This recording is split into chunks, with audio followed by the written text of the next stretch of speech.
특강 순서 세 번째입니다. 특강에 앞서 전남 서연합회장 한철환 안수 집사님께서 기도하시겠습니다. 교회의 머리가 되시고 역사를 주관하시는 하나님 아버지, 많은 사람들 중에서 저희들을 주의 자녀 삼아주시고 그리스도의 좋은 일꾼이 되게 하셔서 주를 기쁘게 하는 삶을 살아갈 수 있는 은혜를 주심에 감사와 찬양을 드립니다. 이 시간은 제47회 남진도회 정읍대 2일자 특강으로 이 자리에 모였습니다.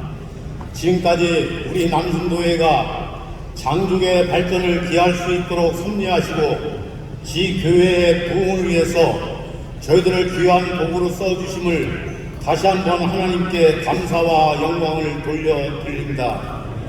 자비로우신 하나님, 이 시간 회개하옵기는 저희가 각 지교회의 남순도로 주님의 몸된 교회를 온전히 섬기지 못한 부분도 많이 있음을 이 시간 고백하오니 용서하여 주시옵소서. 때로는 주님 나라의 영광보다 우리 자신의 유익을 먼저 구하였고, 때로는 교회의 화평을 위해 십자가를 지지 못했던 지난날의 삶을 회개하오니 용서하여 주시옵소서. 다시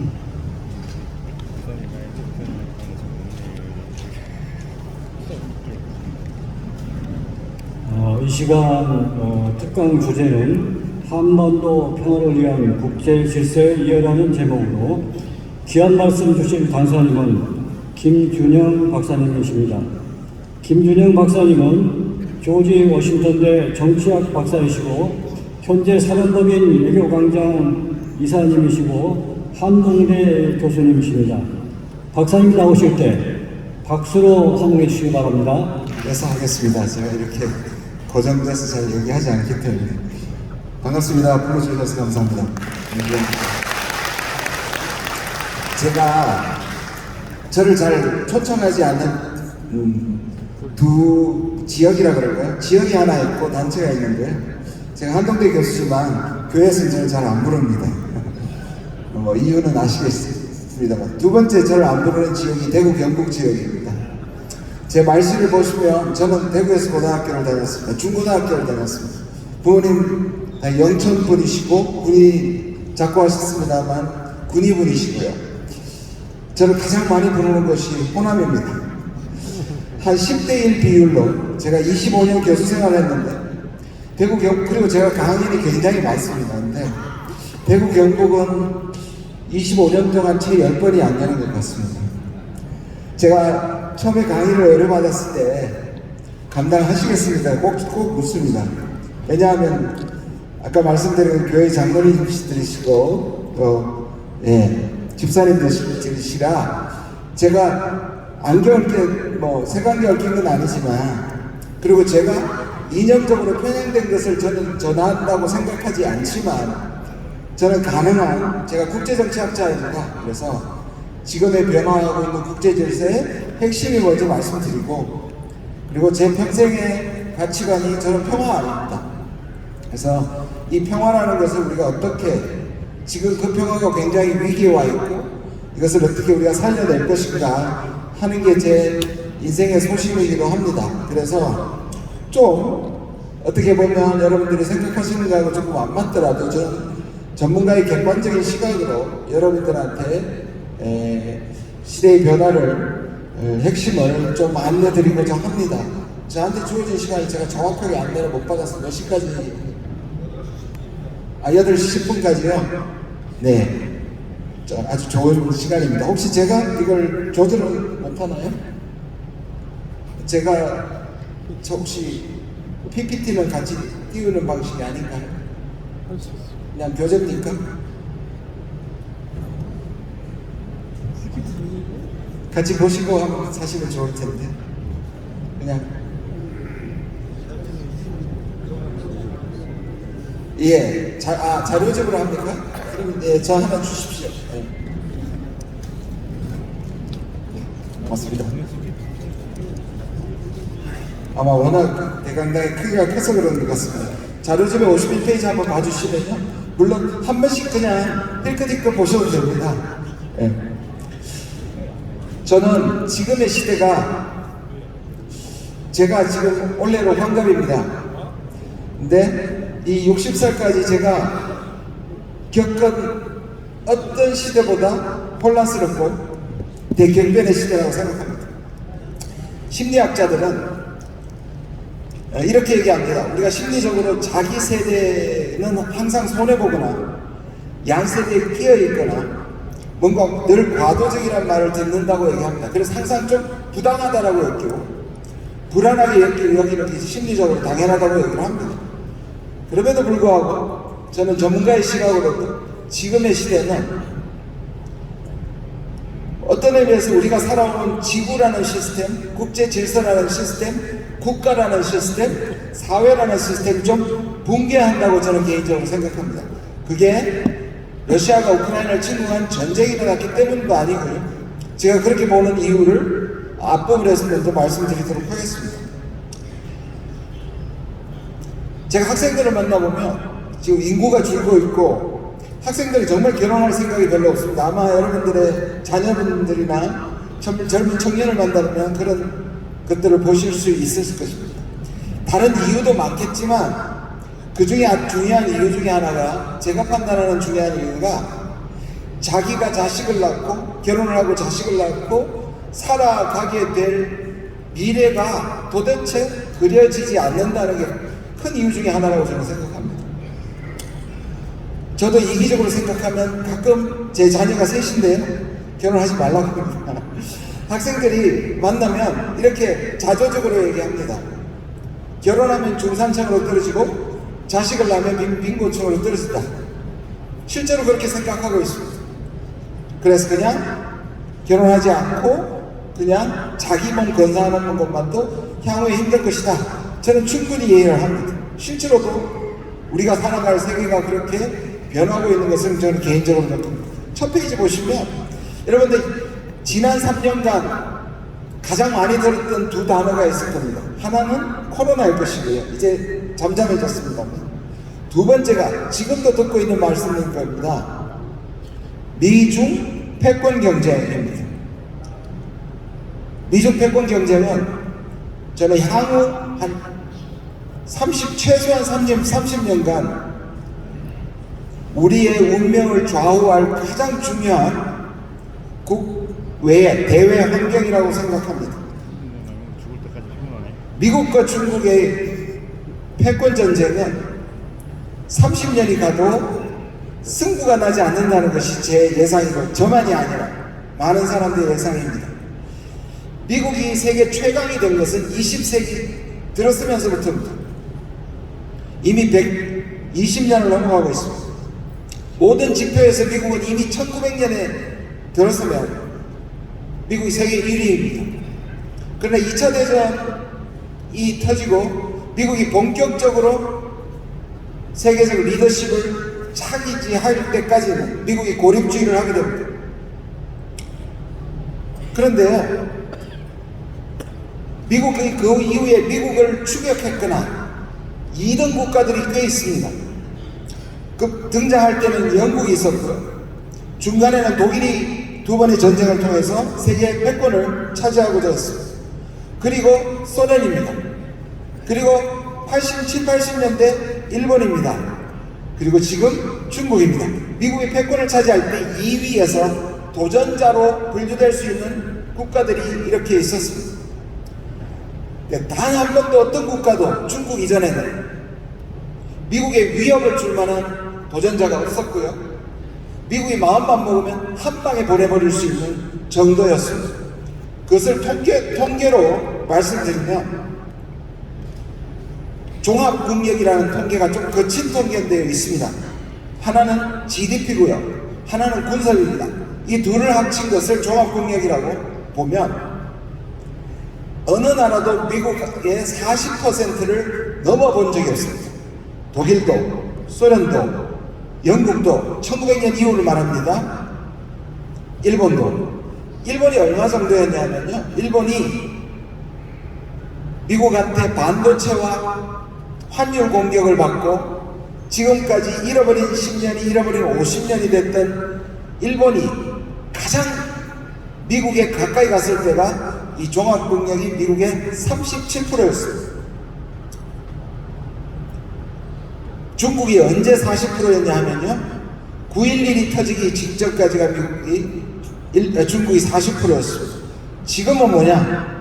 지금 70% 정도 됩니다. 40%를 넘은 국가가 하나도 없다고 말씀드렸습니다. 미국은 지금 긴장하고 있습니다. 이런 도전자를 만난 적이 없습니다. 40%와 70%의 차이는 미국이 자기는 피 흘리지 않고 상대방을 제압할 수 있는 것이 40% 수준입니다. 70%는 미국이 자기도 피를 흘려야만 상대방을 꺾을 수 있다는 겁니다. 다시 말해 자기도 상처를, 치명상을 입을 수도 있습니다. 저는 향후에 세 가지 시나리오, 제가 30년을 말씀드렸습니다. 어떤 학자들은 미국과 중국의 싸움은 200년까지도 갈 거라고 얘기합니다. 당장 내일을 모르는데 200년을 그걸 어떻게 알겠습니까? 그런데 우리가 한 세대라고 이야기하는 30년간 세 가지 시나리오는 불가능해 보입니다. 첫 번째, 미국이 중국을 완전히 무릎 꿇린다. 다시 말해서 주저앉힌다. 30년 안에 불가능합니다.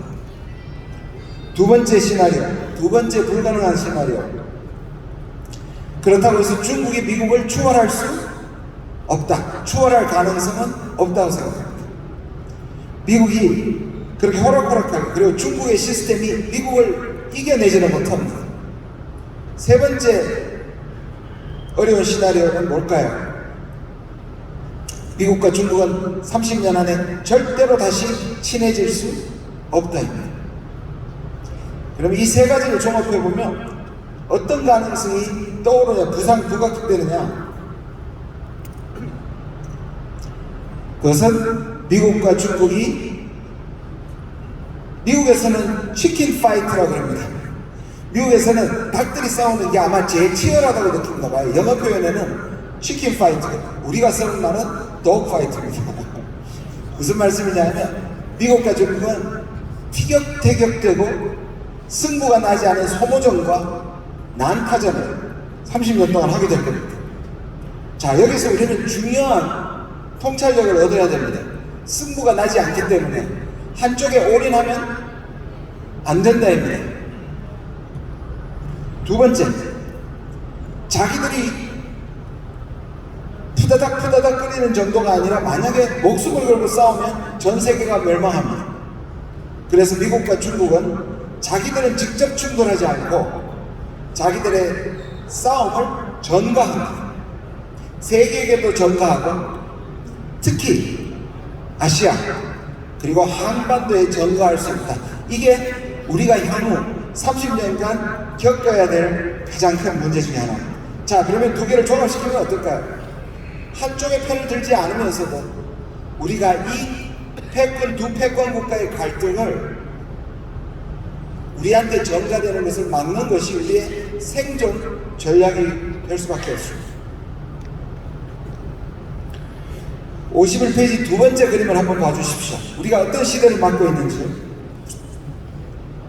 두 가지 키워드를 아마 한 개 정도는 여러분들이 들어보셨을 거고요. 두 개 다 들어보셨을 수도 있습니다. 향후의 30년간의 시대를, 지금부터 이미 시작된 이 시대를 규정하는 두 핵심 키워드가 있습니다. 첫 번째는 뉴 노멀이라는 말입니다. 굉장히 유행하는 단어 중에 하나고 여러분들이 여러 번 들어보셨을 거예요. 그냥 번역하면 새로운 정상입니다. 새로운 정상입니다.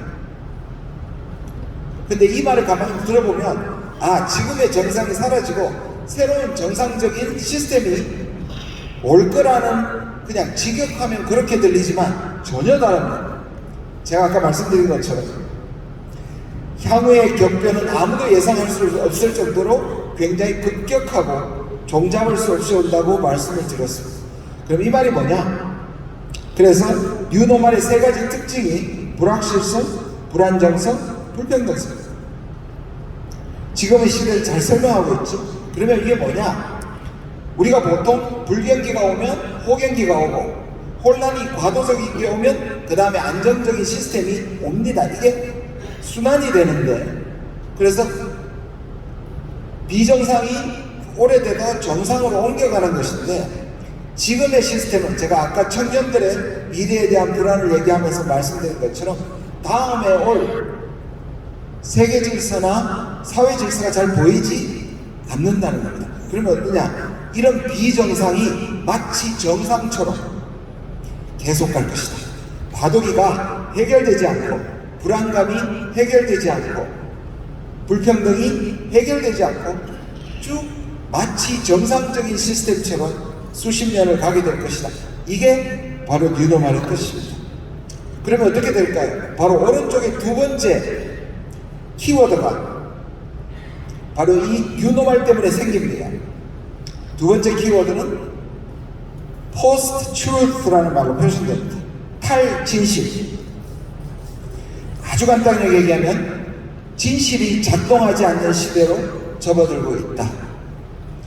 이거는요, 2016년에 여러분 사전으로 유명한 영국의 옥스포드 사전에서, 이 사전에서는 매년 마지막에 그 해를 특징 짓는 키워드 하나씩을 뽑습니다.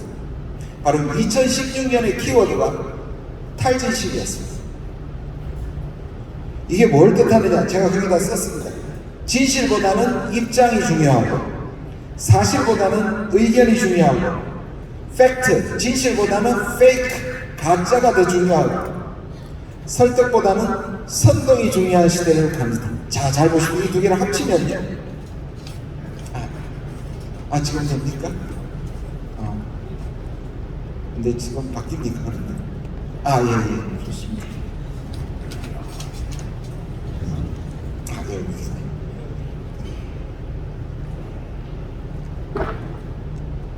안 움직이는데요?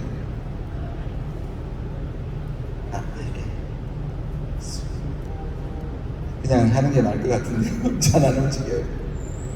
뒤로요. 제가 페이지를 얘기하면 띄워주시면 좋겠습니다. 그렇게 하겠습니다. 이 둘을 합치면 이렇게 해석할 수 있습니다. 51페이지 두 번째 슬라이드를 띄워주시면 좋겠습니다. 아니면 그냥 저를 보여주셔도 괜찮습니다. 예, 둘을 합치면 이렇습니다. 다음 시대가 없으니까 선동가들이 등장한다는 뜻입니다. 여러분, 오바마 대통령 잘 아시죠? 오바마 대통령이 8년간에 재임을 마치고 마지막에 했던 말이 제가 기억하고 있습니다. 그때 저 약간의 충격을 받았습니다. 8년간 자기의 미국을 바꿔보려는 8년간의 대통령을 마무리하는 자리에서 이렇게 얘기했습니다. 이 시대는 더 이상 커뮤니케이션, 소통이 불가능한 시대다. 자기가 대통령 하면서 경험했다. 특히 진영을 넘는 소통은 불가능하다. 여러분 아마 절감하실 거예요. 상대방이 만든 소리를 해도 어떤 진영에 있는 사람이 말을 했느냐에 따라서 전혀 소통이 안 되는 것을 보실 겁니다. 특히 세계에서도 이게 가장 심한 나라가 한국하고 미국입니다. 딱 절반으로 나눠서 소위 말하는 보수와 진보가 나눠서 서로 듣지 않습니다. 자, 미래가 불확실하니까 누구의 말이 진실보다는 선동이 먹히는 시대입니다. 그래서 장기적인 국익이란 후손에 대한 이익보다 지금의 단기적인 권력과 돈을 쫓는 시대를 살고 있습니다. 제가 이렇게 말씀 안 드려도 규정 정의 내리지 않아도 여러분이 아마 경험하실 겁니다. 선거 때가 되면, 아니 보통 때도 여러분들의 휴대폰을 넘나드는 수많은 음모론들이 존재합니다. 그 진실 연상 여부를 떠나서 그런 거짓들이 실제로 위력을 발휘합니다. 심지어 여러분 딥페이크 영상이라는 걸 들어보셨을 겁니다. 그냥 내가 말하지 않는 것들. 실제로 제가 좀 3주 전에 경험을 했습니다. 제가 연구소를 하고 있는데 연구소 방에서 제가 유럽을 출장 중이었는데 갑자기 사무국장이 저한테 전화가 왔어요. 제가 이상한 말을 올렸답니다. 그 방에 희롱 섞인 말을 그래서 교수님 어디 가서 술 드셨나 하고 저한테 연락이 왔는데 제가 올리지 않은 글에 올라가 있었어요. 제 휴대폰이 해킹을 당했고 그 방에서 제가 이상한 소리를 늘어놓고 있던 겁니다. 제가 즉시 그걸 끄고 유럽에서 아이폰으로 갈아탔습니다. 제가 지금 내려오는데도 저희 방에 속해 있는 어떤 국회의원분이 해킹을 향해서 이상한 소리가 올라오고 있습니다. 이런 것들이 나중에 다 해결이 되고 해명이 돼도 이미 상당한 영향으로 벌써 치명적 결과를 낳을 수도 있습니다. 그래서 지금까지 세 가지를 또 정리하고 한번 넘어가 보겠습니다. 첫 번째는 미국과 중국이 향후 30년간 승부가 나지 않은 채로 치킨 파이트를 할 것이다. 이 와중에 미래의 시스템이 보이지 않으니까 비정상의 과도적 시대가 30년을 갈 것이다. 그리고 세 번째, 그러니까 선동적이고 음모론을 가지고 사람들을 흔들어대는 지도자 또는 정치인들이 출몰할 것이다. 이미 출몰하고 있습니다. 여러분, 전 세계에 트럼프와 유사한 인물들이 정권을 잡고 힘을 가지게 되는 것이 하나의 국제 질서의 공통성이 되고 있습니다. 어떤 사람을 말합니까? 국민을 가르고 그리고 혐오를 조장시키고 외국인에 대한 혐오를 조장시키고 그리고 서로 싸우게 만드는 지도자들이 존재합니다. 이민자를 배척하고 이것이 바로 포스트 트루스의 아주 중요한 현상 중에 하나입니다. 그러면 이런 전제하에서 우리를 보도록 하겠습니다. 53페이지로 넘어가 주셨어요. 거기에 지도가 하나 나올 겁니다. 네. 미국과 중국에 제가 30년간에 제가 오늘 드린 이 교환은 자세히 설명하려면 한 2시간 정도 걸리기 때문에 제가 주어진 1시간 동안에서 좀 넘어가는 것이 있을 수 있음을 양해해 주시기 바랍니다. 보시면 빨간 글로 표시되어 있는 부분이 중국이 세계를 향한 전략입니다. 1대1로라고 들어보셨을 겁니다. 물론 1대1로는 경제발전 계획처럼 보이지만 중국이 아프리카로 유럽으로 뻗어나가는 중국의 미래 전략입니다. 동쪽은 미국이 있으니까 막혔습니다. 과거에 실크로드를 따라서 서쪽으로 서진하는 모양을 그려놨습니다. 오른쪽에 파란 것은 미국의 인도 태평양 전략입니다. 많이 들어보셨죠? 우리나라가 작년에 우리나라 대통령이 미국의 대외 전략을 그대로 한국의 대외 전략으로 그대로 받았습니다. 그 이름하여 인도 태평양 전략입니다.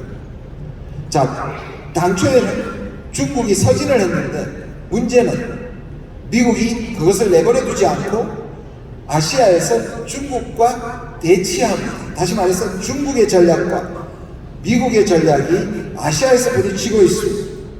특히 4군데 미국과 중국이 충돌할 수 있는 지점들이 발생합니다. 제일 위에 한반도가 있죠. 그 밑에 좀 내려오면 동중국해라고 불리는 것입니다. 센카쿠 열도라고 불리는 것입니다. 조금 더 내려오면 대만 양안입니다. 조금 더 내려오면 남중국해입니다. 이 4지점은 이미 충돌했거나 또는 뭔가 미국과 중국이 갈등하고 있는 것입니다. 줄을 이렇게 그으면 미국과 중국이 갈등하는 최전선이라고 볼 수 있습니다.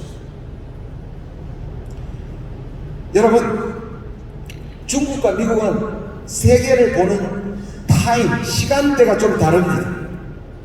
미국은 중국이 지금 위협이 되는 겁니다. 지금 70%, 40%를 뛰어넘고 70%를 뛰어넘어서 이대로 가면 뒤집힐 수도 있다는 지금의 위기입니다.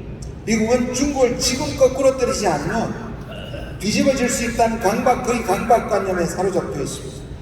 중국은요? 중국은 늘 만만디잖아요. 중국은 이렇게 생각합니다. 아직은 우리가 미국의 상대가 아니다. 그런데 장기적으로는 시간은 우리의 편이다. 그래서 중국은 30년, 50년, 100년을 보고, 그래서 지금의 양상은 뭐냐면 미국이 좀 조급합니다. 그래서 중국을 계속 견제하려고 하고, 오히려 중국은 우리는 미국의 패권에 도전할 생각이 없는데 왜 이렇게 괴롭히냐라고 얘기하고 있습니다. 둘 다 나름대로의 자기 입장이 존재합니다. 그런데요, 그래서 시진핑은 2015년에 오바마를 만났고 그 이후에 트럼프를 만났고 그리고 작년에 3년 만에 바이든을 만날 때마다 앵무새처럼 하는 얘기가 있습니다. 뉴스 찾아보면 그대로 나옵니다. 이렇게 얘기합니다. 중국은 미국의 패권에 도전할 생각이 없다. 이게 앞에 나오고요. 뒷부분은 그러나 미국이 중국의 핵심 이익만 존중해주면 좋겠다. 되게 합리적으로 들리죠. 미국은 듣기에 많이 컸다. 중국의 핵심 이익이 뭐냐? 대만 문제, 그렇죠? 신장 위구르 문제. 근데 미국과 부딪히잖아요. 근데 실제로 여기서 우리가 봐야 하는 것은 중국은 아직까지 미국의 상대가 안 된다고 생각하고 발톱을 숨기고 있고 장기적으로 보고 있다는 겁니다. 그래서 지금은 대체로 미국이 중국을 압박하고 중국은 여기에 대해서 반응하는, 우리가 보통 시쳇말로 선빵은 중국이 날리지 않습니다. 미국이 선빵을 날리고 중국은 여기에서 상대하는 것이 지금의 형태예요. 그러나 이게 아시아는 좀 다른 얘기입니다. 지금 보셨죠? 중국의 안방입니다. 미국은 너무 멀리 있어요. 옛날에는 힘의 차이가 많이 나서 미국이 멀리 있어도 중국이 두렵지 않았는데 중국이 커지니까 안방이, 미국이 너무 멀리 있죠. 미국은 과거보다 힘이 많이 약화되었습니다. 그래서 이 선은, 지금 방금 말씀드린 네 가지 충돌 지점을 연결한 선은, 이거를 미국은 중국을 봉쇄하는 선으로 보고 있고요. 중국은 이것을 돌파해야 되는 선으로 보고 있습니다. 그렇다면 제가 아까 미국과 중국이 향후 30년, 최소 30년 동안 자기들의 갈등을 전가시킬 것이다 라고 말씀드렸습니다. 왜? 둘이 붙으면 다 죽으니까. 자, 그러면 이 네 가지 지점은 전 세계가 스트레스를 받겠지만 가장 스트레스를 받을 네 가지 지점이 바로 여기입니다. 아쉽게도 네 지점 중에 제일 위에 있는 한반도가 있습니다. 이게 우리한테 엄청나게 어려움을 주게 될 겁니다. 이미 주고 있고요. 우리나라의 정부의 성격에 따라서 바뀌면서 우리는 계속 스트레스를 받고 있습니다. 이게 우리의 닥친 외교적 도전입니다. 70년 전에, 73년 전에 전쟁을 겪었습니다. 그리고 70년 전 정전체제가 되고 지금 분단구조에 있습니다. 우리가 미국과 중국의 갈등을 전가받는 가장 큰 이유는 나라가 갈라져 있고 이걸 해결하지 못했기 때문입니다. 많은 사람들이 대만이 가장 위험하다고 얘기합니다. 맞습니다. 그런데 대만은 위험하기 때문에 오히려 전쟁이 날 가능성은 저는 적다고 생각합니다. 오히려 미국과 중국이 가장 잘 활용할 수 있는 곳이 뭐냐? 저 네 군데 중에 한반도입니다. 그걸 지금 보시면 압니다. 냉전이 없어졌다고 생각했는데 남한미일 북중러 라는 구도가 만들어지고 있죠.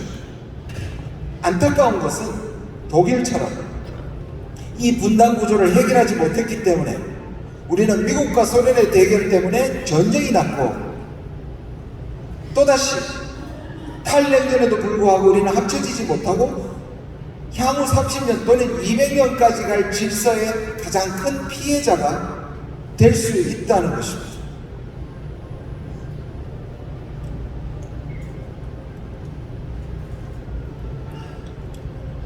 (54페이지) 보시겠습니다. 그러면 지금 살아나고 있는 냉전이 어떤 모습을 가질까에 대해서 말씀드리도록 하겠습니다. 그 냉전과 SFS로 쓰여있는 거 좀 올려주시면 좋겠습니다. 54페이지요. 미국이 이 SFS라는 건 뭐냐면 샌프란시스코 조약을 의미합니다. 우리 독도의 운명을 결정했던 것으로 여러분들 아시고 계시죠. 미국이 우리 거로 지정해주지 않았기 때문에 지금도 일본과 한국이 분쟁을 하고 있는 것입니다. 좀 전에 말씀드렸던 센카쿠, 이건 역시 미국이 정해놓지 않기 때문에 중국과 일본이 분쟁 중입니다. 그런데 샌프란시스코 조약은 단순히 독도 문제가 아닙니다. 미국이 2차 대전 이후에 아시아를 어떻게 끌고 갈 것이냐를 정했던, 그리고 일본의 운명을, 일본을 어떻게 활용할 것인가, 일본을 어떻게 처벌할 것이냐가 정해진 조약이 바로 샌프란시스코 조약입니다. 그 모양이 뭐냐? 지금 자전거 바퀴처럼 보이는 거 보시면 아십니다. 자, 이걸 알려면 유럽에서는 어떻게 했던가를 봐야 합니다. 유럽에는 여러분 나토, 지금 다시 미국이 나토를 살리려고 하고 있는데 유럽 전체를 다 묶어버렸습니다. 거기에는 두 가지 목적이 있었습니다. 하나는 독일이 20년 만에 전쟁을 두 번이나 일으켰으니까 독일을 분단시켜서 미국이 나토에 집어넣음으로써 독일이 다시 일어나지 못하게 한다. 그래서 독일을 철저하게 처벌하는 것이었습니다. 그러면 이 그대로 아시아에 와서는 어떻게 해야 될까요? 일본을 분단시키는 게 맞죠. 그리고 일본의 전범들을 확실하게 처벌해야 됩니다. 근데 유럽에는요, 승전국들 중에 프랑스 같은 목소리가 컸기 때문에, 러시아의 목소리가 컸기 때문에 가능했는데, 아시아에서는 거의 미국이 독점적 지위를 갖고 있었기 때문에, 미국은 그리고 아시아를 잘 몰랐기 때문에 일본을 다시 살려내야 된다는 것이 가장 중요했습니다. 그래서 일본의 전범에 대한 처벌이나 이것은 오히려 약해지고, 더더욱이 일본을 보호하기 위해서 한반도를 분단시켰습니다. 여러분, 우리나라가 분단된 게 한 번이 아닌 거 아시죠? 많은 사람들이 한국의 분단은 한 번이라고 해요. 좀 더 깊이 이해하시는 분은 두 번이라고 그러시고, 실제로는 세 번입니다. 1945년 38선을 떴습니다. 일본의 잔당들을 무장해제시킨다는 이름하에서, 자, 누가 주도했을까요? 당연히 미국이 주도했습니다. 그 당시에 소련은 너무 망가져 있었습니다. 2차 대전의 가장 큰 피해자는 소련입니다. 6,500만 명이 죽었는데 소련이 거의 2,500만에서 3,000만 명, 거의 절반이 죽은 사람들이 사상자가 소련입니다. 망가져 있는 데다가 소련은 관심이 일본에 가 있었습니다. 근데 미국이 보니까 향후에 대륙 세력, 중국과 러시아, 소련이라는 대륙 세력과 미국은 해양 세력이죠. 거기에 중간에 일본과 이 해양 세력을 지키기 위해서는 반도 국가인 한국이, 한반도가 완충지대가 되는 것이 전략적으로 유리하다고 판단을 합니다. 지금 마치 우크라이나가, 잘못도 없지만 저는 우크라이나가 저뿐만 아니라 많은 전문가들이 한국처럼 될 것이라고 예상합니다. 왜?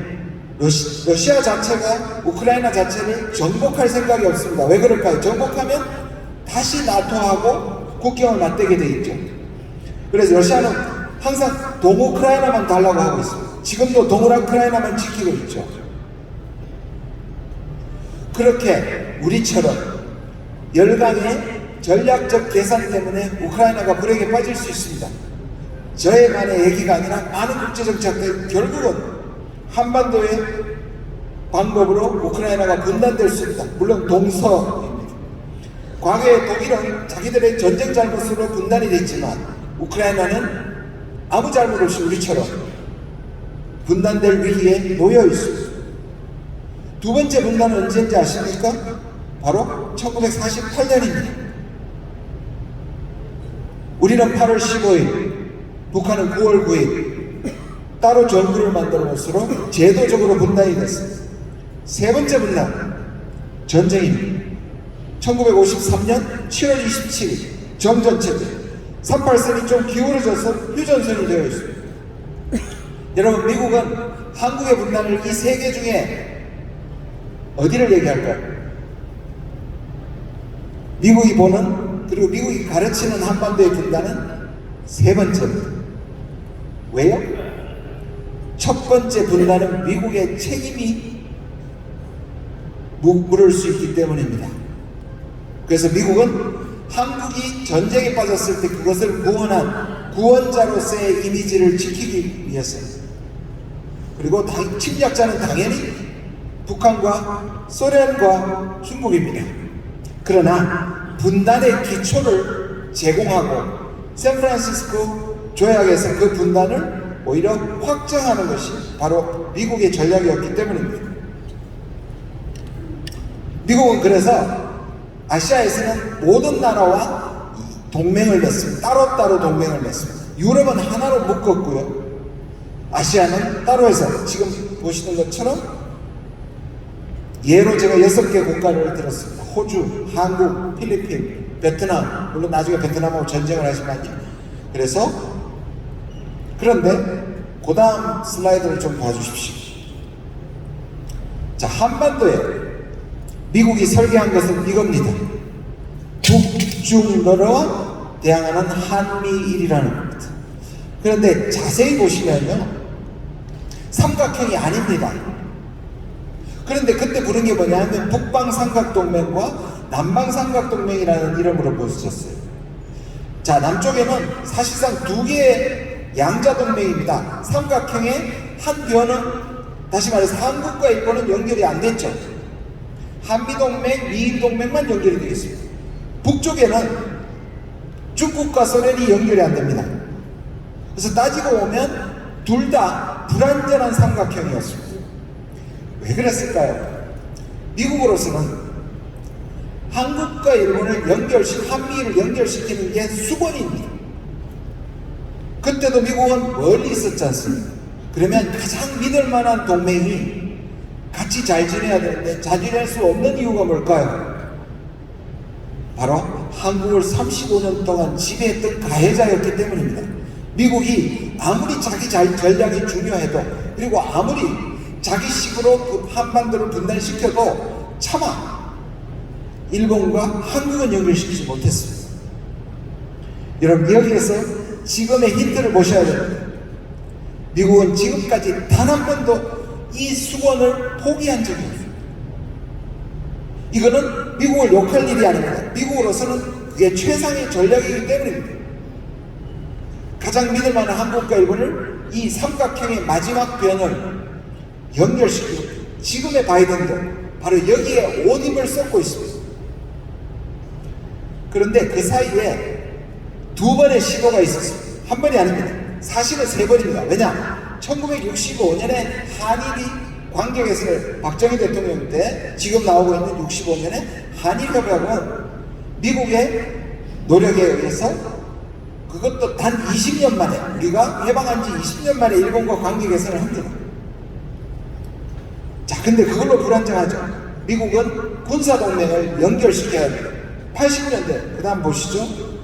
55페이지 보면 레이건 때 이 동맹을 연결시키려 하고 합니다.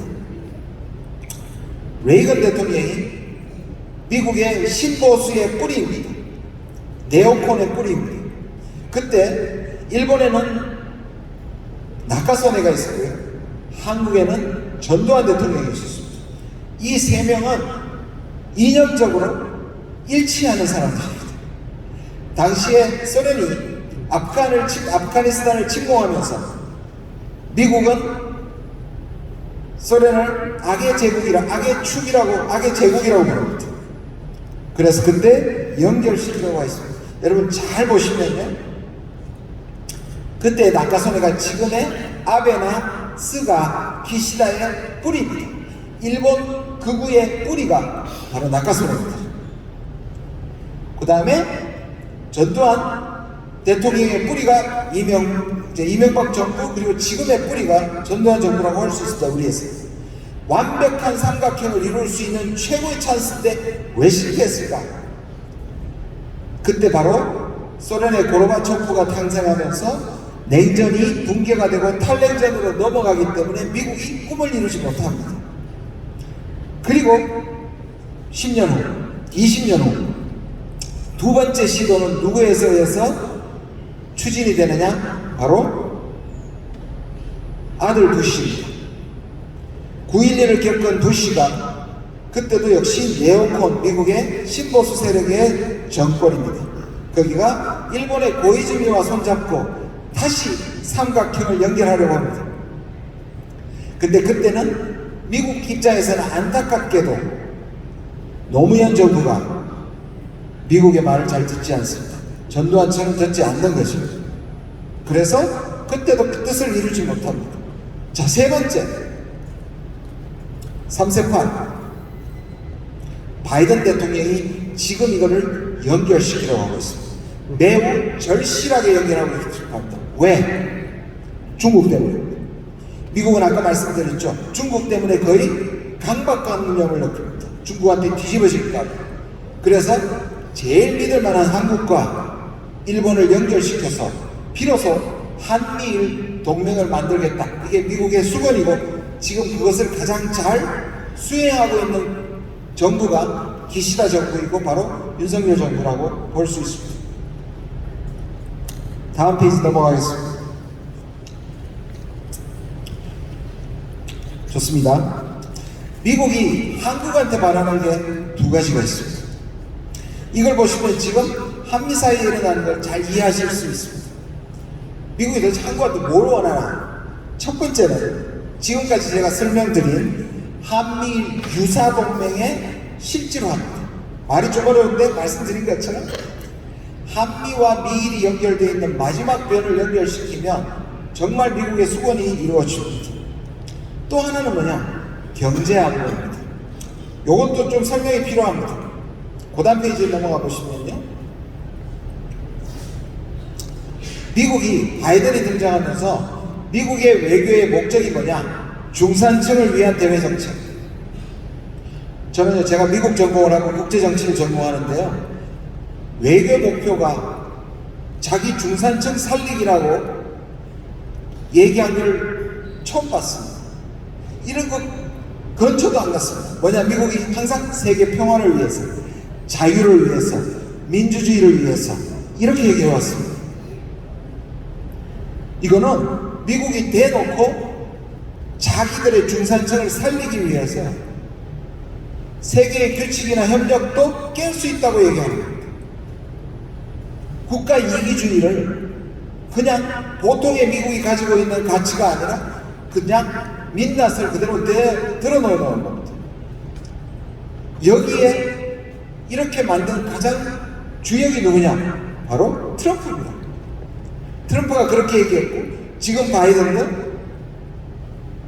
바이든의 외교를 트럼프 2.0이라고 부릅니다. 그러면 이것과 우리가 무슨 상관이냐? 여러분 지난 미국의 두 번의 대선을 보시면요. 핵심이 뭐냐? 이 중산층입니다. 특히 중산층 노동자들입니다. 트럼프가 어떻게 얘기했냐?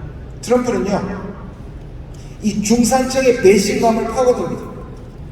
특히 백인들의 배신감. 미국이 세계 최고였는데 어떤 걸 집어넣었을까요? 당신들이 못 사는 거는 유색인종들이 너의 직장을 뺏어갔다. 이민자들이 뺏어갔다. 중국이 뺏어갔다. 그래서 백인들은 곧 유색인종한테 지배를 당할 것이고 중국한테 지배를 당할 것이라는 아까 말씀드린 탈진실의 방법으로 어떤 통계회사가요 트럼프가 4년 동안 공식적인 자리에서 평균 하루에 거짓말을 몇 번 했을까 통계를 냈습니다. 하루에 공식적인 비공식도 아니고요. 그 통계회사의 결론은 얼마 정도 될 것 같습니다. 하루 평균 21번. 근데 더 무서운 거는 의도적이다. 여러분 트럼프는요 4년 동안 단 한 번도 50%의 지지율을 넘긴 적이 없습니다. 보통은 그런 대통령 미국 역사상 한 번도 없었습니다. 당선되면 보통 다 60, 70%로 기대감에 올라가는데 단 한 번도 50%를 넘지 못했을 뿐만 아니라 4년 평균이 30%를 조금 넘깁니다. 후하게 지는 여론조사에서 4년 평균이 35%입니다. 근데 더 무서운 거는 트럼프는 50% 이상을 지지율을 확보하고 싶어 하지 않았습니다. 필요 없다고 생각했습니다. 왜 그럴까요? 이게 트럼프의 놀랄만한, 그러나 미국의 국익에는 해로운 놀랄만한 전략이 있습니다. 그 후로 대통령이 됐고요. 저는 코로나만 없었으면 재선됐다고 생각합니다. 뭐냐? 국민을 반으로 자르고요. 자기의 충성스러운 지지자들 30% 또는 35%만 선거에 나가서 투표를 하면 이긴다는 겁니다. 트럼프는 미국 대통령에게 주어지는 모든 기준을 못 맞춰도 트럼프한테는 용서가 되는 이상한 면역력이 생깁니다. 이거 굉장히 중요합니다. 트럼프는 우리가 다른 사람이면 다 한 가지라도 날아갈 텐데 트럼프는요 정치를 냉소적으로 만들고 굉장히 거칠게 만들어 놔버립니다. 그러면 지식인들이고 합리적인 사람들은 정치를 불신하게 됩니다. 냉소하게 됩니다. 다 똑같은 놈들이라고 해요. 그런데 트럼프를 지지하는 광적인 지지자들은 나갑니다. 그래서 30%만 넘겨도, 그러니까 자기 지지자들을 위한 정책으로만 얼마든지 당선될 수 있다고 생각했고 그게 중요합니다. 저는 미국의 정치를 보면요 너무 소름 끼치는 일이 많습니다. 왜 미국의 시민들이 힐러리 클린턴을 안 뽑고 특히 노동자들은 원래 민주당 편이었거든요. 근데 왜 돌았었을까요? 그때 유행했던 말이 있습니다, 여러분. 칵테일 좌파라는 게 유행했습니다. 그거는 힐러리 클린턴 같은 자기들은 진보이고 노동자의 편이라고 하는 사람들이 호화 호텔에서 스카이 라운지에서 칵테일을 마시면서 노동자의 아픔을 얘기한다. 우리나라에 똑같은 말 있죠? 강남 좌파. 미국의 노동자들의 위선에 대한 혐오, 자기들은 죽어가는데 자기들을 돕는다는 진보적인 정치인들에 대한 그것을 자극시켜서 그들이 선거판에 안 드러나게 하고 그들이 등을 돌려서 트럼프를 지지합니다. 트럼프는 지금 다시 복귀하고 있습니다. 저는 내년에 당선될 가능성이 꽤 있다고 생각합니다. 왜? 트럼프가 갈라놓은 미국이 여전히 반으로 갈려져 있습니다. 그 다음에 그러려면 미국이 지난 두 선거에서 미국의 모든 선거를 결정했던 땅이 뭐냐? 바로 이 노동자들입니다. 그런데 그래서 러스트벨트라고 불렀죠. 녹슨, 이게 미국의 캐스팅 보트를 쥐고 있습니다. 펜실베니아, 위스콘신, 그리고 오하이오 같은 옛날에 미국의 영광을 불러왔던데 미국이 제조업에서 완전히 경쟁력을 잃게 됩니다. 그러면 바이든이나 트럼프가 어디에 사활을 거느냐? 여기에 일자리를 만들고 기술을 만들어야 되는데, 자, 미국이 다시 조선이나 기계나 화학이나 자동차로 갈 수 없죠. 그거는 옛날 산업입니다. 그러면 미래 산업이 뭐냐? 우리는 그것을 BBC라고 부릅니다. 영국의 방송사에 따서 BBC라고 합니다. 바이오, 의료 분야입니다. 배터리, 그리고 칩, 반도체입니다. 그런데 미국이 그런 것들을 중국한테 다 주문해서 쓰다가 중국하고 사이가 나빠지니까 중국을 몰아내고 있습니다. 그러면 그 공백을 누가 메우냐? 누굴 같습니까? 이 세계 분야에서 세계적 경쟁력을 가지고 있는 유일한 나라가 대한민국입니다. 네.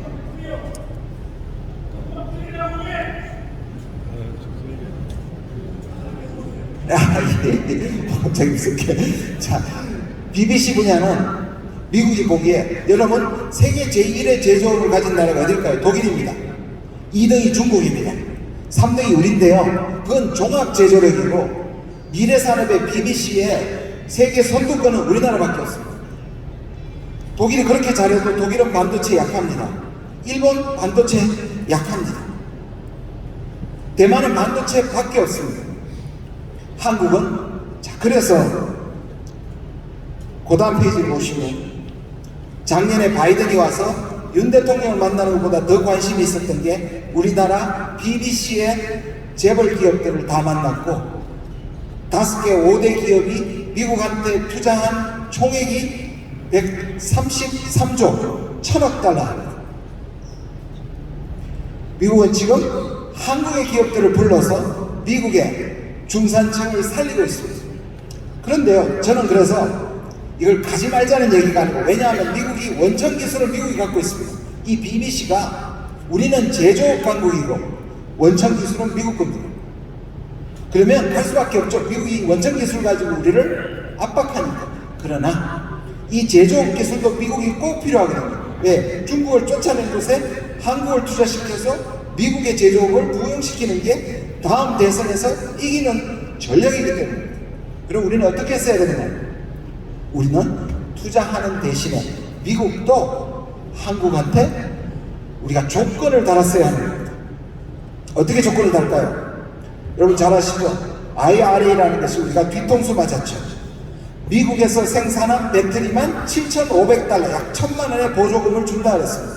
그럼 우리는 어떻게 했어야 되냐? 아무리 미국이라도 투자하는 대신에 우리 배터리는 미국에서 생산하는 배터리와 똑같이 대해줘야 된다는 걸 반드시 받아냈어야 합니다. 또 최근에 반도체 법안, 우리가 미국한테 반도체를 투자했는데 미국 뭐라고 합니까? 중국 수출하지 마. 지금 수출하는 거 더 이상 안 돼. 그럼 우리는 어떻게 했어야 됩니까? 우리가 반도체 공장을 미국에 건설하는 대신에 지금의 중국과 거래하는 저사양의 반도체는 계속 팔 수 있게 해달라는 것을 치열하게 협상했어야 됩니다. 그러나 지금 정부는 전적으로 미국과 그리고 일본 위주로 돌아가기 때문에 이걸 안 했단 말이에요. 그래서 한국은 아까 말씀드린 한미일 삼각동맹과 그리고 우리가 가진 최고의 제조기술을 미국에게 제공하고 있다는 말씀입니다. 그럼 이게 나중에 어떻게 되느냐?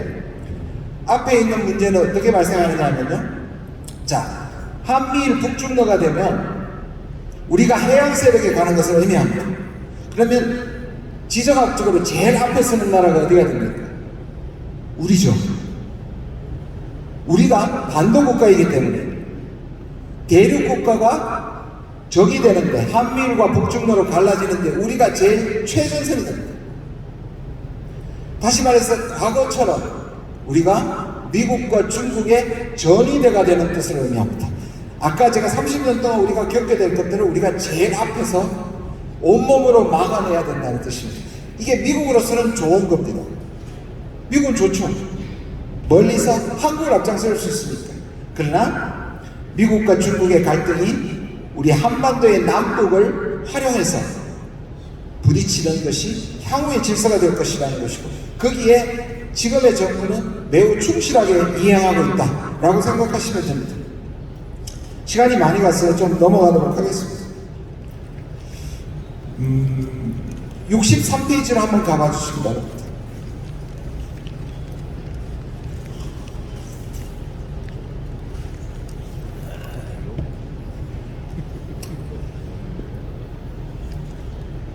네, 그 앞에 거 좀 보십시오.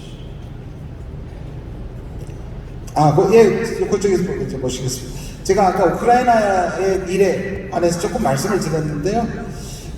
안타깝지만 우크라이나 전쟁은 꽤 오래 갈 것 같습니다. 미국의 전쟁 통계 중에 이런 게 하나 있습니다.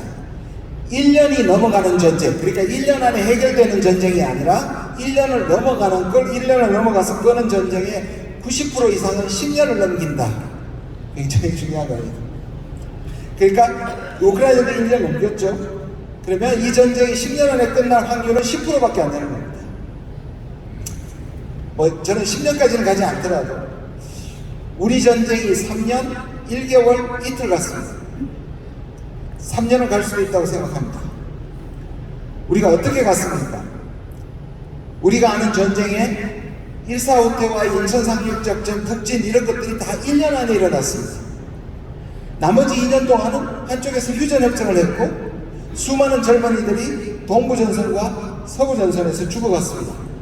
그 결과 38선이 약간 기울어진 휴전선으로 바뀌었죠. 자, 푸틴은 침략자입니다. 러시아 침략자입니다. 당연히 규탄해야 되고요. 우크라이나는 피해자입니다. 그러나 우리가 정확하게 봐야 되는 것은 그것은 명분이고, 그리고 우리는 그런 점에서 지금 보시면 우리의 역할을 하고 있습니다. 자, 140일이라는 숫자가 뭐냐 하면 러시아가 우크라이나를 침공했을 때 유엔에서 규탄 결의안을 했을 때 찬성표를 던진 국가의 숫자입니다. 유엔 회원국은 193개국입니다. 그 중에 141개국이 규탄했습니다. 두 번째 48은 뭘까요? 러시아에 대해서 경제 제재에 참여한 국가의 숫자입니다. 100개 국가가 사라져버렸습니다. 아시아에는 4개국밖에 없습니다. 아시아에 한국, 일본, 대만, 싱가포르만. 왜? 이걸 하면 러시아의 관계와 악화되기 때문에. 실제로 우리가 대러 경제 제재를 했고 러시아는 하와이의 무역이 약 20% 이상 감소합니다. 그렇지만 저는 여기까지는 우리가 해야 될 의무라고 생각합니다. 그리고 러시아도 한국이 저기까지는 할 수밖에 없다고 암묵적으로 받아들입니다. 30일은 뭘까요? 러시아의 군수품을 제공하는 국가입니다. 지금 정부는 저기 30일에 들어가려고 하고 저 30일에서 특히 살상무기를 제공하려고 하고 있습니다. 여러분, 러시아 국민들이 우리나라를 얼마나 좋아하는지 아십니까? 저는 푸틴이 러시아를 망치고 있다고 생각하고 시진핑이 중국에 오히려 피해를 입히고 있다고 생각합니다. 러시아 사람들이 한국을 얼마나 좋아하냐면 한국인에 대한 호감도를 조사하면 90%가 넘습니다. 평균. 어떻게 한 나라 국민이 다른 나라 국민을 90% 이상을 좋아하는 통계가 안 나올 정도입니다. 그래서 우리가 푸틴 밉다고, 그리고 한국의 갤럭시 폰이 아이폰을 이기는 유일한 주요 국가가 러시아입니다. 현대가 모든 자동차 회사를 압도하고 있는 것이 러시아입니다.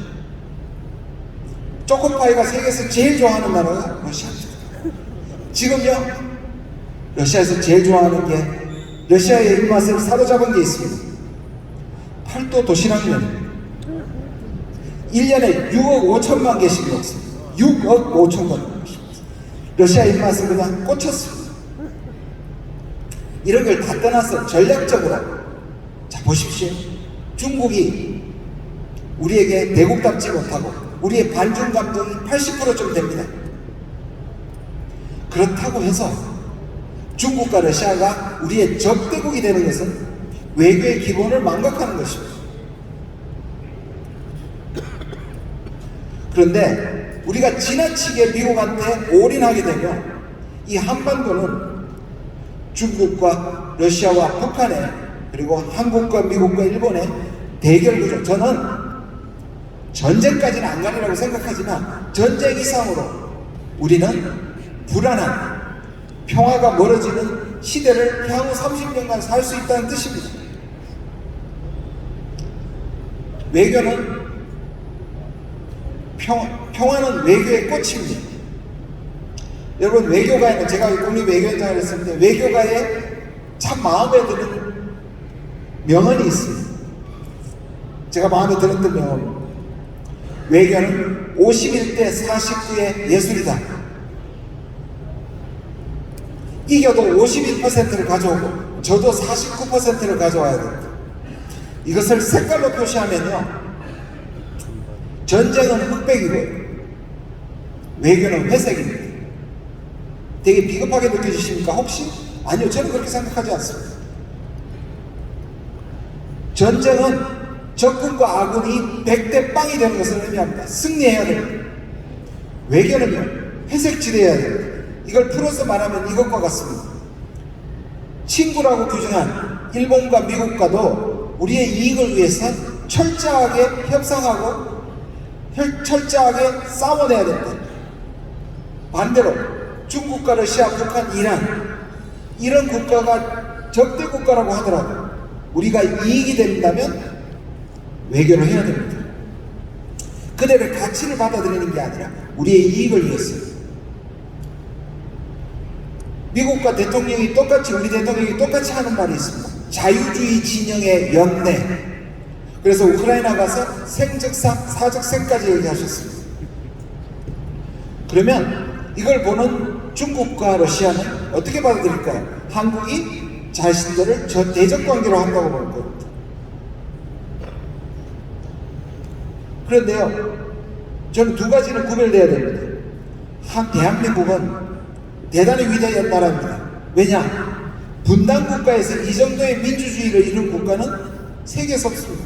제가 아까 말씀드렸잖아요. BBC도 세계적으로 이 세계를 갖고 있는 유일한 나라고요. 민주주의도 원래 분단 국가에서 민주주의가 늘 방해를 받습니다. 왜? 안보가 더 중요하거든요. 우리도 그런 시절을 보냈습니다. 근데 분단이 해결되지도 않았는데 이 정도의 민주주의를 이루는 것은 대단합니다. 아마 독일하고 우리밖에 없을 겁니다.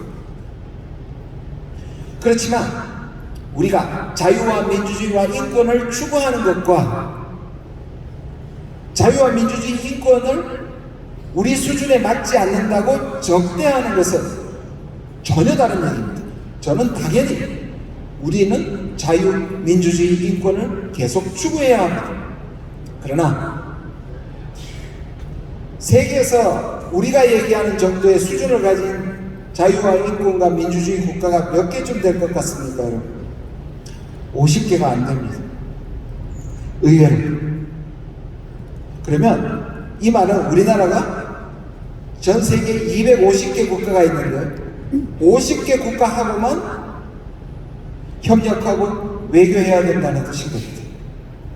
우리는 세계적으로 개방적인 통상국가로 지금에 와 있습니다. 그리고 우리는 분단국가입니다. 우크라이나의 피해에 대해서 공감하고 대러 경제 제재를 하는 건 맞지만 거기에 우리가 전쟁의 대상으로 개입하는 것은 저는 잘못된 거라고 생각합니다.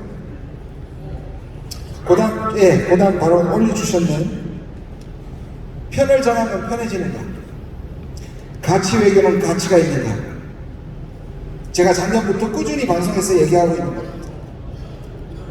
여러분, 저 4개국 있죠? 인도네시아, 사우디아라비아, 그리고 인도, 그리고 튀르키예. 제가 현재 이 상황에서 미국과 중국 사이에서 외교를 가장 잘하는 4개 나라입니다. 여러분, 사우디아라비아 다 우리보다 못한 나라입니다. 못하다는 기준은 있겠지만 우리보다 훨 뛰어난 나라들이 아닙니다. 이들이 미국과 중국 사이에서, 미국과 러시아 사이에서 편을 정하지 않습니다.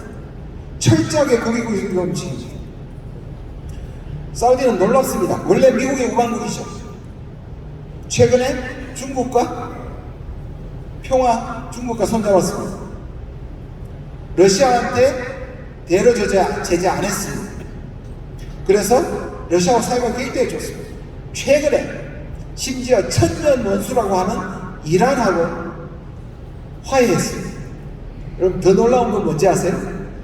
여러분, 네옴시티가 이 빈살만의 미래의 사우디의 먹거리로 추진되고 있는데 여기에서 최고의 주역이 어느 나라인지 아시나요? IT 기술을 다 제공하는 나라가 바로 이스라엘입니다. 몰랐죠?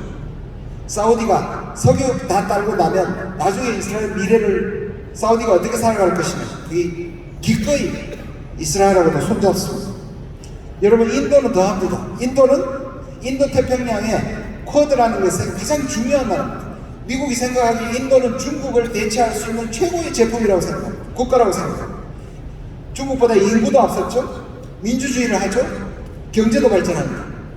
그래서 미국은 중국을 상대할 최고의 국가로 인도를 지목했는데 인도는 이것을 역이용합니다.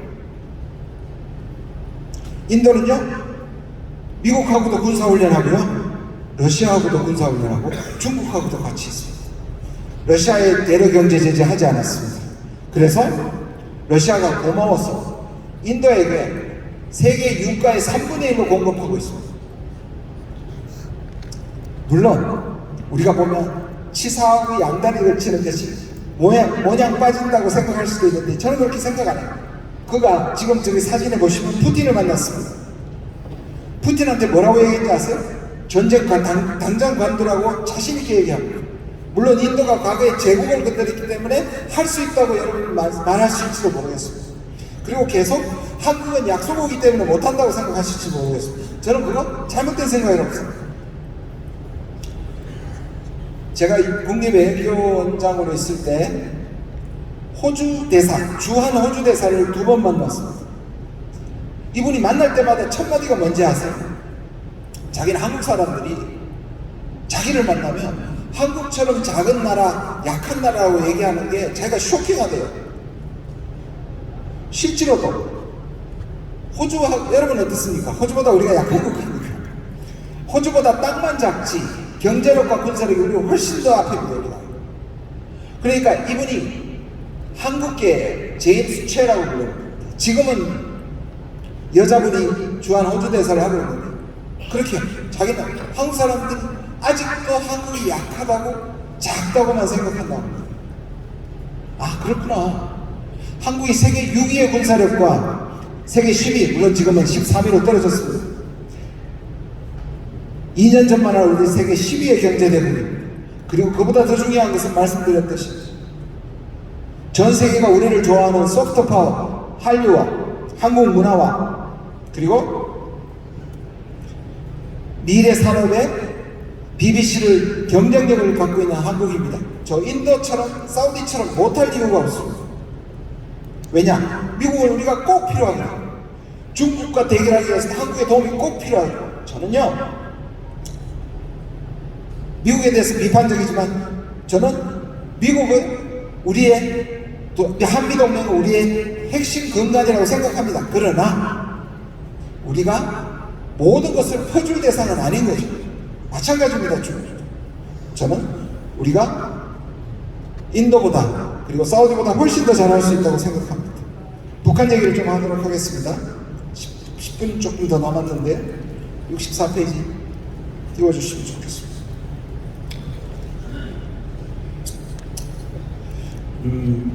여러분들 보시면 제가 이게 옛날 중국 영화에 나오는 장면입니다. 그게 제가 북한하고 미국 국기를 올려놨습니다. 국제정치에서 여러분 이거 영화에 간혹 나오죠. 똑같이 총을 동시에 겨누고 있는 이거를 우리는 국제정치에서는 안보 딜레마라고 얘기합니다. 자, 칼을 쳐서 보습을 만들어서 평화롭게 지내자. 이건 성경에도 나오는 평화에 대한 생각입니다. 다시 말해서 무기를 다 내려놓고 총을 다 내려놓고 농기구 보습. 그렇죠? 그런데 왜 못할까요? 왜 저렇게 긴장 속에서 불도 따 죽을 수 있는 저런 총을 겨누고 있을까요? 왜냐하면 최악은 적이 아니거든요. 최악은 나만 내려놓는 겁니다. 그쵸? 상대방이 안 내려놓거나 뒤에 총을 숨기는 경우 영화에도 자주 나오죠. 총을 내려놨는데 뒤꿈치에서 내서 뻥 쏜단 말이에요. 그러니까 두 나라 관계에서 왜 세상은 평화롭지 못하고 군비 경쟁을 하고 서로 적대적이 되는가를 설명하는 것이 바로 저 장면입니다. 최악은 저쪽에서 내려놓은 줄 알고 내려놨는데 저쪽이 여전히 갖고 있는 거예요. 왜? 상대방을 믿을 수 없기 때문에. 그러면 어떻게 할까요? 차악이라도 차라리 서로 총을 대고 있는 것이 살 수 있는 방법이라고 느끼는 거죠. 그러니까 둘이 다 총을 내려놓는 평화는 이상적인 것일 뿐이고 모든 국가가 총을 대고 긴장 속에서 교육이나 복지에다가 돈을 쓰지 않고 군비에 무기에다 하는 이유는 바로 저 이유 때문에. 자, 미국과 북한도 똑같습니다. 북한은 이렇게 얘기합니다. 북한은 우크라이나가 어떻게 전쟁이 당하는 것을 목격했습니다. 그리고 리비아의 카다피가 핵무기를 포기하자마자 자기 날아가고 죽었다는 것을 김정은은 목격했습니다. 그러면 미국은 이렇게 얘기합니다. 핵 다 내려놔. 그러면 내가 너 살려줄게. 그럼 북한은 어떻게 생각할까요? 웃기고 있네. 내가 너를 어떻게 믿고? 라고 얘기하겠죠. 그럼 미국은 이렇게 얘기합니다. 니는 나쁜 놈이고 나는 선한 사람, 선한 국가니까 네가 내려놔도 내가 살려줄게. 그게 북한한테 통한다고 생각하십니까? 안 통해요. 특히 카다피와 우크라이나를 본 김정은은 포기하지 않죠. 저는 그래서 또 하나 또 다른 게 있습니다.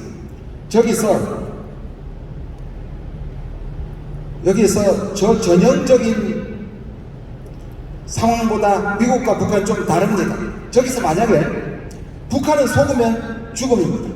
속는 것 즉시 죽는 겁니다. 근데 미국은 북한한테 속아도 죽진 않아요. 미국의 체면이 손상되고 미국의 국익이 손상될 수 있습니다. 그러나 죽지는 않습니다.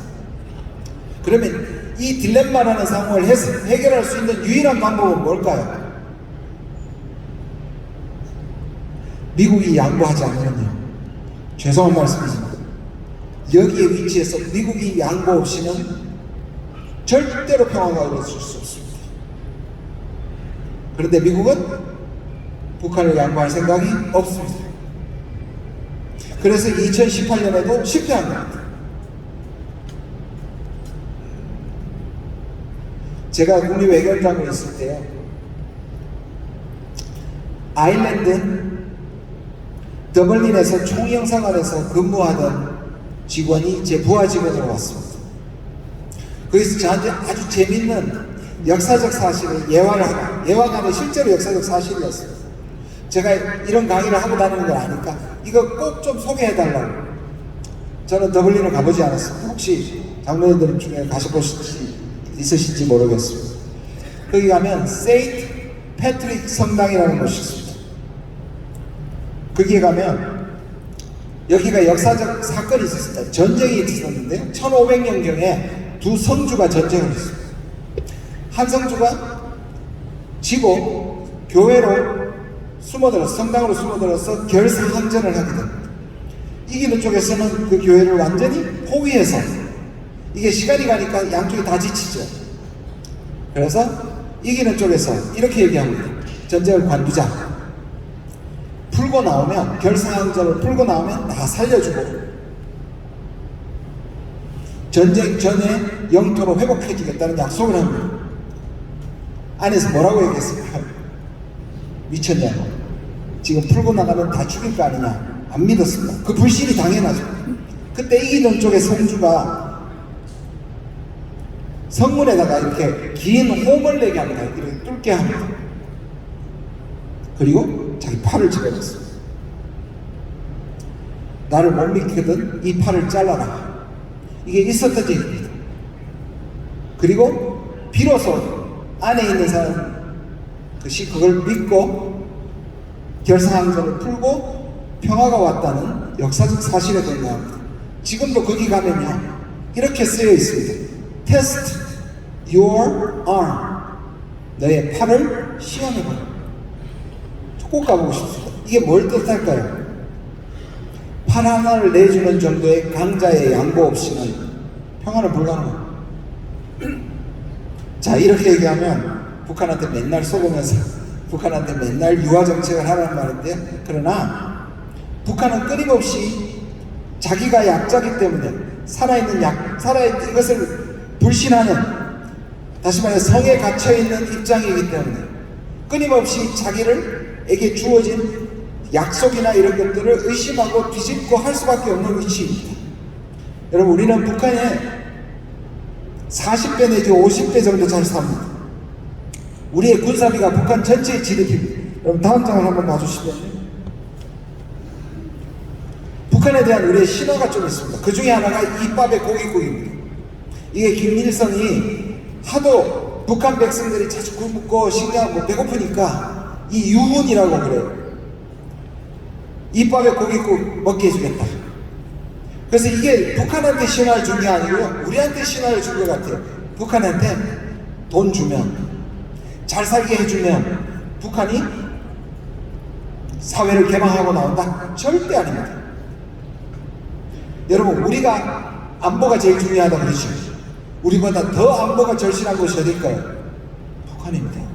북한은요, 보십시오. 북한 입장에서 한번 바라봐 주십시오.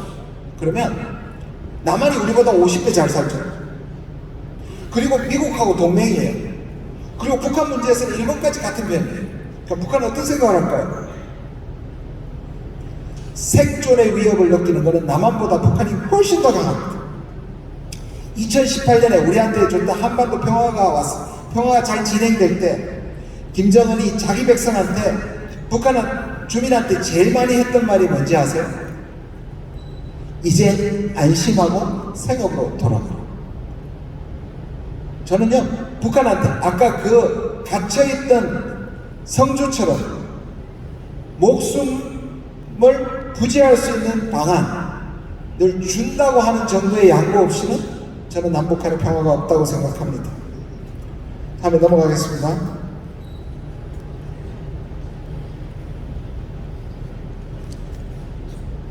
아까 그 장면이 이 책에는 없는데 제가 보낸 PPT는 있었네요. 예, 지금 이것을 보시면 아까 실제로 있는 사진입니다.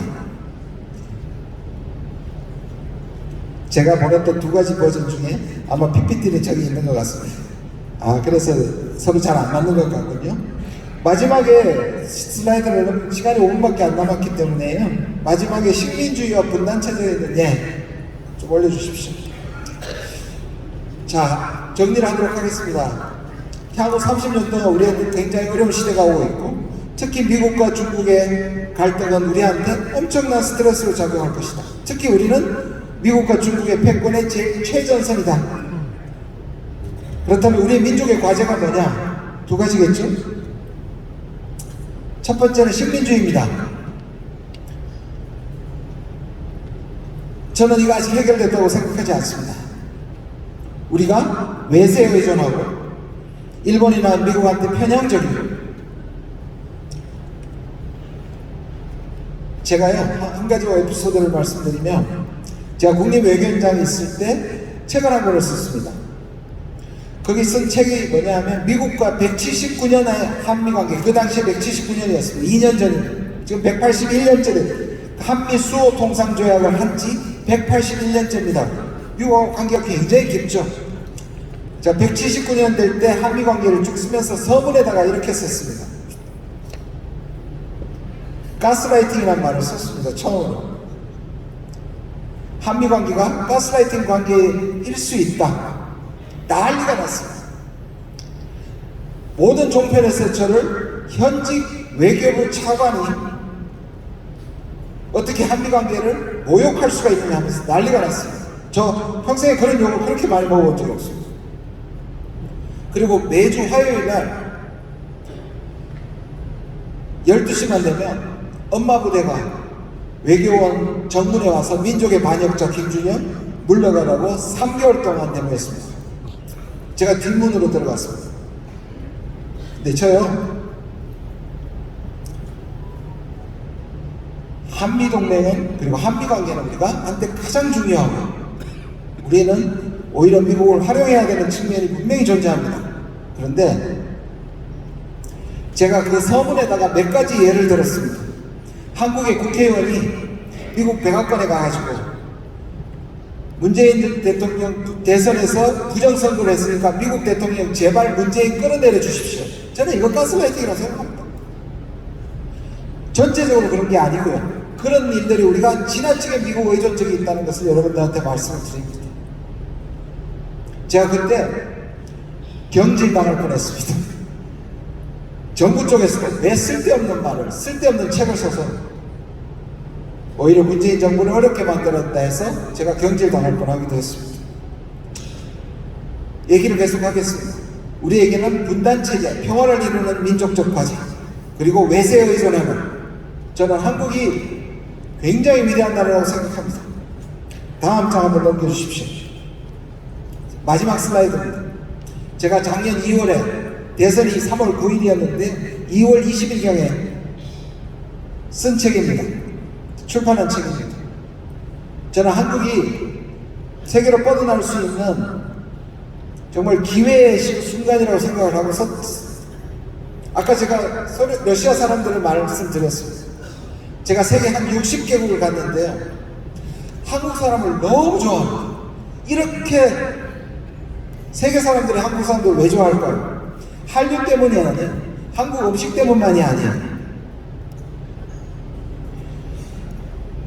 유일하게 자기들 특히 아시아, 아프리카, 남미 글로벌 사우스라고 그럽니다. 우리가 생각할 때 제3세계 가난한 나라들, 식민지 같은 우리와 비슷한 나라들 중에 우리가 그들을 벗어나서 선진국이 된 유일한 나라입니다. 실제로 유엔에서도 후진국에 속했다가 선진국에 속한 유일한 나라가 한국입니다. 그들에게는 우리가 선망의 대상이고 우리가 벤치마킹할 수 있는 나라입니다. 그러면서 얘기합니다. 미국이나 일본이나 러시아가 중국이 얘기하는 평화, 그들이 얘기하는 원조는 뭔가 두렵다, 위협스럽다, 가짜 같다. 그러나 한국이 평화를 얘기하고 한국이 같이 가자고 얘기하면, 한국이 경제 원조를 해주면 두렵지 않다, 반갑다. 물론 조금 삐딱하게 들으면 우리가 호구처럼 들리는데요, 그렇지 않다고 생각합니다. 저는 한국이 그런 국가들의 꿈이 되는 거라고 생각합니다. 여러분, 이태원에서 제 친구가 인천대학교 교수인데요, 거기 온 친구가 우즈벡의 친구가 거기서, 그 친구는 여기 와가지고 한국만 생각하면 가슴이 뜨겁다고 얘기했어요. 자기 나라가 한국처럼 되는 게 꿈이라고 얘기했어요. 중앙아시아 나라 그 포함해서. 그런 친구가 안타깝게도 이태원에서 유명을 달리했습니다. 그런데 그 친구뿐만 아니라 한국에 와서 한국 같은 나라가 되기를 원합니다. 그럼 우리는 어떻게 해야 될까요? 이제는 어느 한쪽에, 미국이나 중국의 한쪽에 올인해서 진영에 편향해서 다시 냉전과 같은 대결 구조로 가는 게 아니라 우리가 피스메이커가 되어야죠.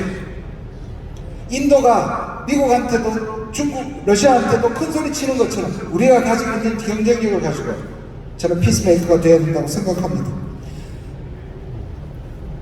한반도의 반도라는 말, 저도 오늘 반도라는 말 한 10번은 썼는데요, 이거 별로 좋은 단어가 아닙니다. 여러분, 영어에 Korean Peninsula, 이 Peninsula라는 말이 절반이라는 뜻이 없습니다. 길쭉한 땅을 페니슐라라고 합니다. 이게 일본이 붙인 말입니다. 일본은 온도고 우리는 반도입니다. 온자란 섬이고 우리는 반쪽짜리 섬입니다. 그래서 역사학자들 우리를 해륙국가로 불러야 합니다. 우리는 대륙국가이자 해양국가다. 실제로 그런 나라가 있었습니다. 고구려가 그랬습니다. 우리는 고구려가 대륙국가로만 알고 있는데 해상 강국이었습니다. 이 말은 오늘날 우리한테 주는 굉장히 중요한 시사점이 있습니다. 우리가 어느 해양 세력인 미국과 일본한테 올인하지 말고 대륙국가에도 올인하지 않고 해륙국가로 양쪽을 연결시키면서 우리가 우리의 자율성을 발휘하는 것이 이 어려운 향후 30년간을 살아가는 가장 큰 방법이고, 그러기 위해서는 남북이 적어도 평화공조를 이뤄야 우리의 생존 전략이라고 생각합니다. 네, 경청해 주셔서 감사합니다.